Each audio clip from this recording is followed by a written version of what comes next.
الناس، انسانیت، یہ قرآن کریم کی آخری صورت ہے۔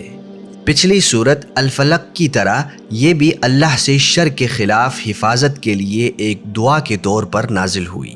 اس میں وہ شیطانی وسوسے بیان کیے گئے ہیں جو ہمارے دلوں کو خراب کرتے ہیں اور ہمیں سیدھے راستے سے ہٹانے کی کوشش کرتے ہیں۔ یہ صورت اس بات پر زور دیتی ہے کہ اللہ تمام چیزوں کا رب اور مالک ہے، بشمول جنوں اور انسانوں کے، اور وہی ہے جس کی پناہ ہم تلاش کرتے ہیں۔ قل اعوذ برب الناس ملک الناس الہ الناس، کہہ دو اے نبی میں انسانوں کے رب، انسانوں کے مالک اور انسانوں کے معبود کی پناہ مانگتا ہوں۔ اس میں اللہ کی 3 مختلف خصوصیات کا ذکر کیا گیا ہے کہ وہ ہمارا رب، ہمارا مالک اور ہمارا الہ ہے۔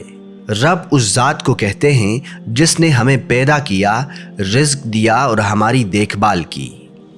مالک اس ذات کو کہتے ہیں جو ہم پر حکمرانی کرتا ہے، ہمارا آقا ہے اور جس کے قوانین کی ہمیں اطاعت کرنی چاہیے۔ الہ اس ذات کو کہتے ہیں جس کی ہم عبادت کرتے ہیں، جس کا شکر ادا کرتے ہیں اور جس کے سامنے جھکتے ہیں۔ وہی اپنی تمام خصوصیات اور صفات کے ساتھ ہمیں خفیہ وسوسے ڈالنے والے کے شر سے بچا سکتا ہے، جو ہمارے دلوں میں وسوسے ڈالتا ہے، یا ان شریر جنات سے جو ہمیں نظر نہیں آتے اور بار بار ہمیں وسوسے دیتے ہیں، یا ہمارے ارد گرد کے برے انسانوں سے جو ہمیں نظر آتے ہیں اور سنائی دیتے ہیں اور جو خود شیطانی وسوسوں کا شکار ہیں۔ یہ دونوں خطرناک ہیں کیونکہ یہ ہمیں اللہ سے اور اس کی مرضی کے سامنے جھکنے سے دور رکھنے کی کوشش کرتے ہیں۔ اللہ ہم سب کی حفاظت فرمائے اور ہمیں سیدھے راستے پر چلائے۔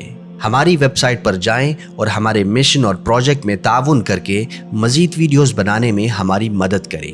ہمارے یوٹیوب چینل کو سبسکرائب کریں تاکہ مزید ویڈیوز اور مواد تک رسائی حاصل کر سکیں۔